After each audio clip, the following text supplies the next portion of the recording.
May 25th, 2018. Another school shooting happened today. One will probably happen again next week and the week after that. I am no politician. I am not a lawmaker or a judge or a person of authority. I am no longer a student. I am not a teacher nor a parent. I am an artist, and I believe my job as an artist is to create music to open the listener's mind in the few minutes that they're hearing my song. I don't promise to always say the right things or be politically correct. I don't know enough about guns or what laws might prevent the next murder of an innocent child. There are millions of these people already protesting our current laws, so I decided to speak on something I am more familiar with that will hopefully open up a dialogue to go hand in hand with gun violence talks. A topic I am familiar with is mental illness. Right now it is a devastating crisis affecting our youth. I've struggled with mental illness since I was young. I just thought I was the crazy kid. I kept to myself so others wouldn't know about my issues. I luckily learned to battle my illness by writing songs. It was my escape from it all. Unfortunately, in the last decade, since I was in middle school, I guess, I've seen our situation become incredibly worse. I can't go a few days without seeing a tweet or a Facebook post saying, "My friend killed themselves today." As a society, we have ignored countless signs of mental illness and blanketed these issues with prescription pills and stigmas that only polarize these kids who need help the most.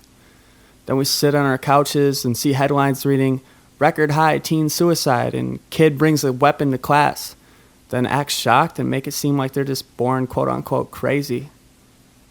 These kids need way more than a handful of fucking Xanax. I'm not here to excuse or condone any violence, but just to shed a light on society's passive role in creating a mind inside a kid to do such horrific things to their peers. Now, this is not a letter about a racist, radicalized adult walking into a school and killing children, or shooting up a church or a Denny's. There is no fucking excuse for that. There is no helping someone who wants to hurt innocent people, and they should never be forgiven. I'm writing this because today on the news I saw that a 12-year-old boy walked into a class and shot at his fellow students. No one was killed, but I turned off the TV and really asked myself, at 12, what was I doing? Was I at wrestling practice? Was I playing on my Game Boy? Maybe working up enough courage to talk to a girl in gym class? One thing that never crossed my mind was hurting myself or others. That doesn't mean that other kids don't go through these things and have these feelings. I think we need to take a step back and wonder what is really driving a boy who should be at band practice to want to die and take innocent classmates with him. I was advised not to speak on my song Johnny in this letter. I told my management team I was going to write it anyway. And I want to say a few things. Johnny is a 12-year-old boy, someone that you may know, but have no idea what is going on in his head. Johnny could be a girl who comes home with cuts on her arms, but her parents tell her it's a phase and she's going to grow out of it. Johnny could be your son that starts posting weapons on social media, but you just say, "Boys will be boys." Johnny could be your friend who gets called a slut and tells you she wants to die every day, but you ignore the signs. I'll say it again, there's no apologizing for a school shooter, but no boy hardly yet through puberty would ever do what Johnny did without being mentally ill and drastically affected in a negative way by our society. I was told that writing a song that speaks more from the shooter's perspective could be taken the wrong way, and that is why I wouldn't change a fucking word to this song. As a society in America, we have to understand that our job is to put our youth first and not to measure mental health on a crazy scale. Everything shouldn't be easy listening and viewing. Sometimes we need to know what could happen if we don't do something. I am no saint, and I am just as guilty as the next when it comes to turning a blind eye to this epidemic. We need to learn to talk with our kids and realize that regardless of what politicians put into law, we can make a difference without them. A difference that can change the impact of 1 or 1,000 lives, maybe more.